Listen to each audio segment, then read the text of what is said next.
with songs they have sung for 1,000 years.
The American Film Institute's 100 Years, 100 Songs, America's greatest music in the movies, with guests Clay Aiken, Debbie Allen, Julie Andrews, Paul Anka, Tony Bennett, Peter Boyle, Keith Carradine, Celine Dion, Hilary Duff, Michael Feinstein, Art Garfunkel, Marvin Hamlish, Isaac Hayes, Hugh Jackman, Shirley Jones, Gladys Knight, Angela Lansbury, Baz Luhrmann, Brian McKnight, Bill Medley, Bette Midler, Rita Moreno, Graham Nash, Rosie Perez, Debbie Reynolds, Paul Simon, Barbara Streisand, Jennifer Warnes, Dionne Warwick, Andy Williams, and many more of today's leading artists who helped create America's greatest music in the movies.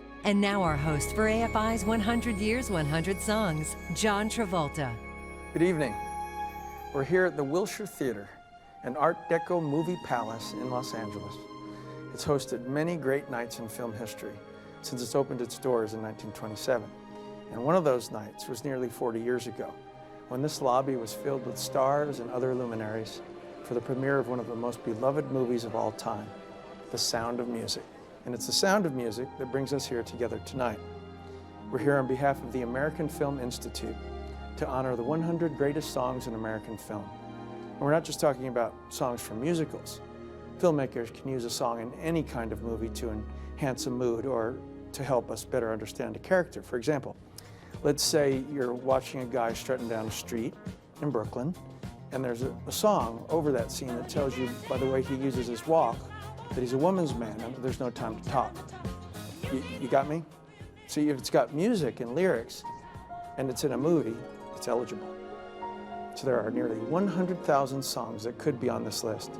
But AFI has gathered a jury of experts who voted on the possibilities, and tonight we narrow them down to 100 and finally to number one. Oh, there's our cue. So let's slide into number 100.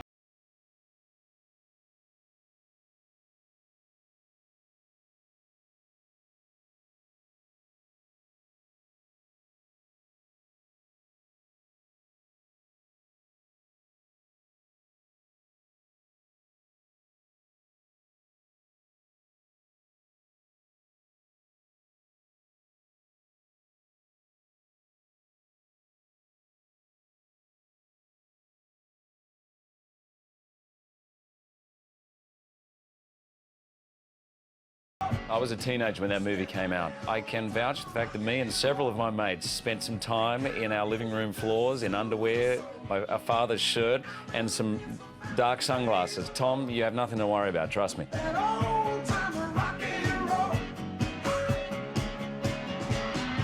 Hakuna Matata. What a wonderful phrase. Hakuna Matata. passing craze. Hakuna Matata, it's so magical and the colors are so vibrant, it just makes you want to sing along. And it's so happy and it's so uplifting.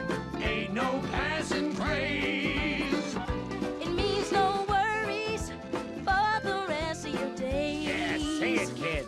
It's our problem-free philosophy. Hakuna Matata. Hakuna Matata means no worries, you know, which is something you never find when you're actually working on a movie, but there you have it. Come on, babe, why don't we paint the town? And all that jazz, I'm gonna rouge my knees and roll my stockings down.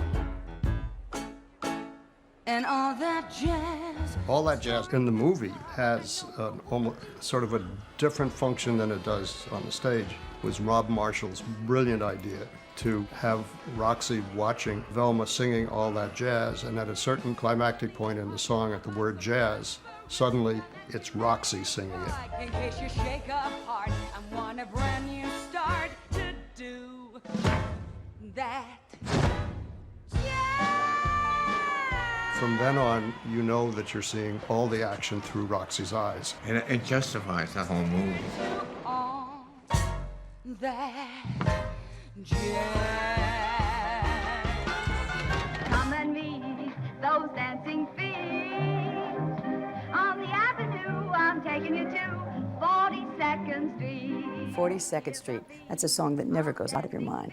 And of course, now that I'm on Broadway doing the show, it means so much more to me. Naughty, gaudy, 40, sporty, 42nd Street. The number 42nd Street builds into this Busby Berkeley extravaganza, and it's what's great about movies and musical theatre. I thought this was a party.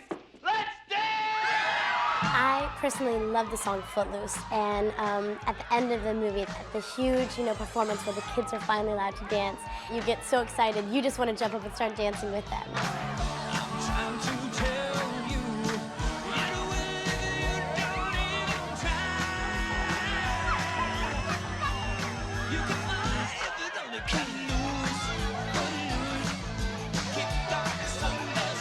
Footloose was great because it really spoke about the fact that everybody is a dancer.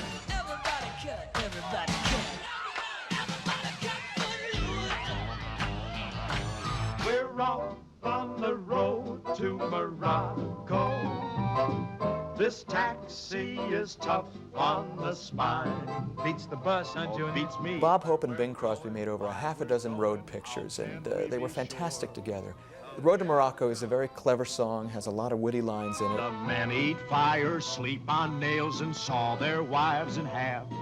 It seems to me there should be easier ways to get a laugh.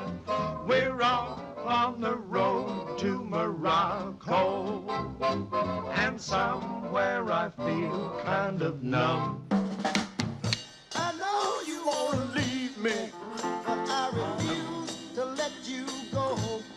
If I have to beg, plead for your sympathy, I don't mind, 'cause you mean that much to me. When Ain't Too Proud to Beg came on, they were in the kitchen, and they were just doing their thing, and I've done this a million times myself.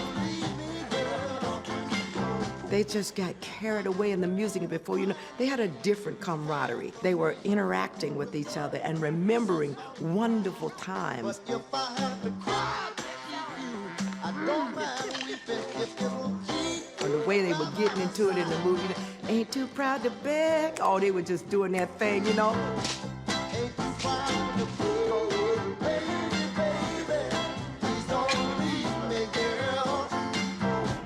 I like that old time rock and roll. It's our problem-free philosophy. Right up here is where I store the juice. And all that jazz. On the avenue, I'm taking you to 42nd Street.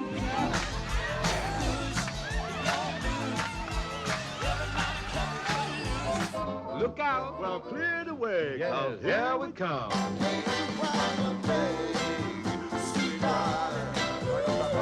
When we return, a song made famous by Fred Astaire and a toe-tapping monster as 100